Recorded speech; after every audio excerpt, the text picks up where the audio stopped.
Digital marketing मेरे हिसाब से आज की डेट में सबसे इजीएस्ट वे है ऑफ अर्निंग का, ठीक है।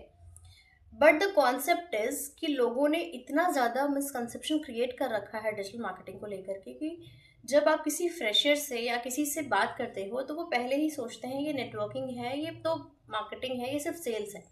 तो भाई मार्केटिंग और सेल्स तो इस दुनिया में सब जगह है, ठीक है। डिजिटल मार्केटिंग है क्या? एक सिंपल से भाषा में अगर बात की जाए तो बिना अपनी दुकान खोले आप किसी प्रोडक्ट या सर्विस को प्रमोट करके लोगों को बेचते हो, सेल करते हो, तो वो डिजिटल मार्केटिंग कहलाता है। But the main thing is digital marketing. Digital मतलब इसको डिजिटलाइज करना। आज की डेट में सोशल मीडिया इतना ज़्यादा हाइप्ड है। इंस्टाग्राम, फेसबुक, स्नैपचैट और हज़ारे इस तरह से कितने सारे प्लेटफॉर्म्स हैं जिनके माध्यम से आप कंटेंट क्रिएट करके प्रमोशन करके उन प्रोडक्ट को सेल करते हो। अब सेकंड वर्ड आता है मार्केटिंग।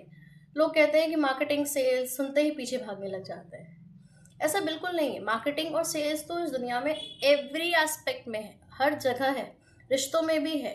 उनका बेटा, उनकी बेटी, उनको भी आप प्रमोट ही कर रहे हो, ठीक है। फलाने की बेटियां बड़ी सुंदर है, फलाने का लड़का बड़ा पढ़ा लिखा है, दैट इज ऑल्सो प्रमोशन, ठीक है। जॉब होल्डर्स, जेनजीज या कोई भी सेगमेंट के बच्चे होते हैं, लोग होते हैं, आप कैफे विजिट करते हो, चेक इन करते हो, वहाँ के फूड को, वहाँ के एटमोसफियर को, वाइब्स को शेयर करते हो, तो वो भी आप इनडायरेक्टली आप उनको प्रमोट ही कर रहे हो, उनकी मार्केटिंग ही कर रहे हो, वो भी फ्री ऑफ कॉस्ट। उसका वो आपको ना कोई डिस्काउंट दे रहे हैं, ना ही कोई कह सकते हो बेनिफिट दे रहे हैं, ठीक है। वहीं लेडीज़ हैं हमारे इंडियन कल्चर में, जितने भी इंडियन ओकेजन्स होते हैं, पूजा पाठ, व्रत, त्यौहार, हर पर एक हैवी शॉपिंग होती है। किसी के पूछने पे आप दुकान रेफर करते हो, शॉपकीपर्स का नंबर, मोबाइल शेयर करते हो, तो वो भी आप डायरेक्ट और इनडायरेक्ट प्रमोशन ही कर रहे हो। बट वो आपको एक साड़ी फ्री में नहीं देने वाले, ठीक है। आपको अच्छा लगा, आपने शेयर किया, बहुत बहुत धन्यवाद भाभी जी, ठीक है। But that is not a business. अब वही काम आप एक प्लेटफॉर्म के साथ जुड़ करके करते हो। उस कोर्स को social media platforms, WhatsApp, Snapchat, इस तरह के जितने भी प्लेटफॉर्म्स में, उन पे मैं स्टेटस लगा करके लोगों को शेयर करके उनको प्रमोट करूँगी। अब मैंने 4,000 रुपये का कोई कोर्स लिया है, ठीक है, एक सिंपल सा कॉन्सेप्ट है, और अगर पूरे 30 दिन में सिर्फ 4 लोग भी मेरे साथ मुझसे पूछते हैं कि रश्मि ये कैसा कोर्स है, तुम क्या कर रही हो, कुछ हमें भी शेयर करो, हम भी खाली बैठे हैं, या फिर क्या ये कोर्स मेरी करंट जॉब में मुझे फ़ायदे पहुंचाएंगे, या मेरी कोई स्टूडेंट मुझसे पूछता है कि मैम ये क्या है, हम भी कर सकते हैं क्या, और वो स्टार्ट करता है। सबके अपने अपने ऑब्जेक्टिव्स अलग हैं, ठीक है। हाउस वाइफ्स को करियर रीस्टार्ट करना है, जॉब होल्डर्स को अपने करियर में ग्रोथ लेना है, स्टूडेंट्स और कॉलेज गोइंग बच्चों को अपने पढ़ाई में अपने पेरेंट्स की हेल्प करनी है। इन सब ऑब्जेक्टिव्स को डिजिटल मार्केटिंग आज की डेट में फुलफिल कर रहा है। अब यहाँ देखने और समझने वाली बात इंपॉर्टेंट ये है कि प्लेटफॉर्म सही हो, ईजी हो, टीम सपोर्टिव हो और सही गाइडेंस हो। लोग कहते हैं कि नहीं मेरे पैसे फंस गए। पैसे किस कॉन्सेप्ट में फंसते हैं? जब आप एक्टिव नहीं रहते हो, पहली चीज़, ठीक है। मेरे साथ किसी ने ज्वाइन किया, तो जब आप किसी के साथ जुड़ते हो तो सबसे पहला स्टेप होता है ट्रेनिंग। सारी ट्रेनिंग्स अटेंड करना, चीज़ों को सीखना। आपने जुड़ा है, आप स्कूल जाते हो, आप कॉलेज जाते हो, तो क्वेश्चन अराइज करते हो, क्वेश्चन पूछते हो कि सर ये समझ नहीं आया, मैम ये समझ नहीं आया। बट जब तक आप पूछोगे नहीं तब तक आप उसका जवाब नहीं पाओगे। टीचर को तो लगेगा बच्चों को सब समझ में आ गया।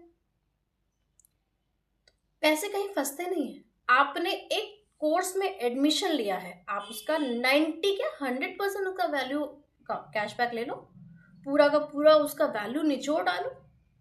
पहले उसे लर्निंग करो, फिर उसको प्रमोट करके अर्निंग करो। फिर आप कहोगे कि अरे ऐसा होता ही नहीं है, कोई जुड़ता ही नहीं है, तो ऐसा नहीं है। मैं बहुत सारे वीडियोस आगे भी पोस्ट करती रहूंगी, उसमें आप ज़रूर देखिएगा कि लोग जुड़ते हैं। आज की डेट में इतनी महंगाई में सबको इनकम ग्रोथ चाहिए, बस ज़रूरत है तो सही तरीके से अपनी बात को आगे कन्वे करने की। निर्भर करता है कि आप किस तरह से अपनी बात समझा पाते हो, ठीक है। कहीं वहीं एक सिंपल सी रील में कोई आपको पॉजिटिव कंटेंट नहीं दिखता, बट वो वायरल हो जाती है। वहीं कहीं कोई लोग होते हैं जो सालों से महीनों से मेहनत कर रहे होते हैं और उनकी रील्स उतनी वायरल नहीं होती, बट कंटेंट अच्छा होता है। तो दोनों में क्या फर्क है वो आप खुद समझ सकते हो। इट्स ऑल अबाउट अंडरस्टैंड और प्रैक्टिस। दो कोर्सेज हैं, लर्नर है, ग्रोथ है। आप दोनों में से किसी के साथ भी शुरुआत करो, बहुत ही कम एक्सपेंस के साथ। पहले चीजों को सीखो, समझो, और साथ ही साथ उनको प्रमोट करके एक माइंडसेट होता है, पहले मेरा जितना लगा है उतना निकल जाए। तो बिलीव मानो, मेरा जितना लगा है उतना निकल जाए पे अटके रहोगे ना, तो बस उतना ही निकल पाएगा, उससे ज्यादा नहीं हो पाएगा। आपको सीखना है और आगे चीजों को बढ़ाना है। मेरे इस वीडियो को अपने उस दोस्त को जरूर शेयर करिएगा जो अभी भी कहीं स्टक है अपने करियर ग्रोथ को लेकर। अपनी उस फ्रेंड को जरूर शेयर करिएगा जो अपने करियर को रीस्टार्ट करना चाहते हैं। और अगर आप भी प्लेटफॉर्म से जुड़ना चाहते हैं, ज़्यादा जानकारी चाहते हैं, तो कमेंट सेक्शन में ज़रूर बताएं। डेफिनेटली टीम आपको कांटेक्ट करेगी।